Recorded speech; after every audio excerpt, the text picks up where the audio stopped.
በስመ አብ ድጋሚ መጣችሁ? አዎ ማዬ፣ ዛሬ በቃ በጣም ረባሾች ሆናችኋል። እንዴት ላንብብ? እኔ አላስነብብንም አይደለም። እየረበሻችሁኝ ነው አይደለም። እና ሶሊ አይደለም። በጣም ረባሽ ሆናችሁ እኮ ምንድነው? እንደሱ አይደለም። እስቲ እዚህ ጋር ነው ያቆምኩት። አላስነበበው አላችሁኝ። እሺ እባክሽ ፖድካስት መስራት እንፈልጋለን። አሁንም ፖድካስት? አዎ። ይሄ ፖድካስት የሆነ መፍትሄ ካላገኘ በቃ አታስቀምጡኝ ማለት? አዎ እናስቀምጥ። በቃ ይሄን ሐሳብ ብንተው ምን አለበት? እንዴማ ነይና እንነጋገር እባክሽ። ይኸውልሽ ከዚህ በፊት ተነጋግረናል፣ አውርተናል። እሺ በቃ እናንተ ያላችሁት ይሁን ብዬ የሆነ ነገር ለመጀመር ሞክረን ነበር አይደል? አዎ። ተስማምተን ነበር። ግን አሁን ድጋሚ ሳስበው በቃ ቢቀር ብዬ አሰብኩኝ። እንዴትማ? ለምን ይቅር? በቃ ሳስበው በቃ የሚሆን አልመሰለኝም። እባክሽማ። እስቲ ምን አይነት ሊመስል ይችላል? የልጆች ፖድካስት ሲኖራቸው በጣም አጓጊ ኤክሳይትድ የሚያደርግ ነው የሚሆነው። ኧረ እባክሽ።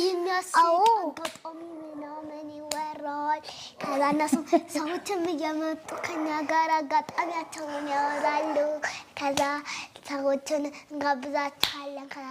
ከነሱ ጋር በደምብ ትንናለን እና ደግሞ ከሀገር ውስጥም ከሀገር ውጭ የሚሆኑ ሰዎች ይመለከቱናል። እባክሽማ።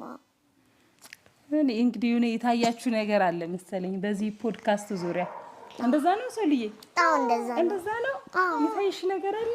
አዎ። ቆንጆ የሚሆን ይመስልሻል? አዎ። እሺ እንግዲያውስ እኔ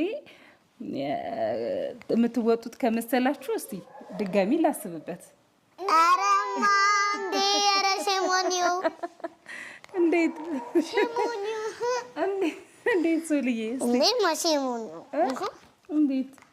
እኔ ሳስበው ፖድካስት ላይ ምንድን ነው ፖድካስት አይታችሁ ታውቃላችሁ? ለማለት አዎ፣ እና ብዙ ሰዎች ፖድካስት ነው ሊኖር ይችላል። የትናንሽ አይ ቲንክ የለም ግን ሊኖር ይችላል። የትናንሽ አላይ እኛ የመጀመሪያዎቹ መሆን እንችላለን። እባክሽ ማም። ኦኬ ጥሩ ነው የመጀመሪያዎቹ መሆን አይደል? አዎ። ግን የመጀመሪያዎቹ ሲኮን ምን አለ መሰለሽ ብዙ የመጀመሪያ ነገር ሲኮን ብዙ ኤክስፔሪየንስ ላይኖር ይችላል። እንዳሰብሽው ላይሆን ይችላል ምናምን። ማን መሞከር አይከፋም። እባክሽ ደግሞ ፖድካስት ደግሞ በጣም ጥሩ ነገር ነው። ፎሎወሮቻችን እየጨመሩ ይሄዳሉ። የሚወደን ሰው እየጨመረ ይሄዳል። ብዙ ሰው በጣም ከኛ ጋር እየሆነ ይመጣል እና ስለዛ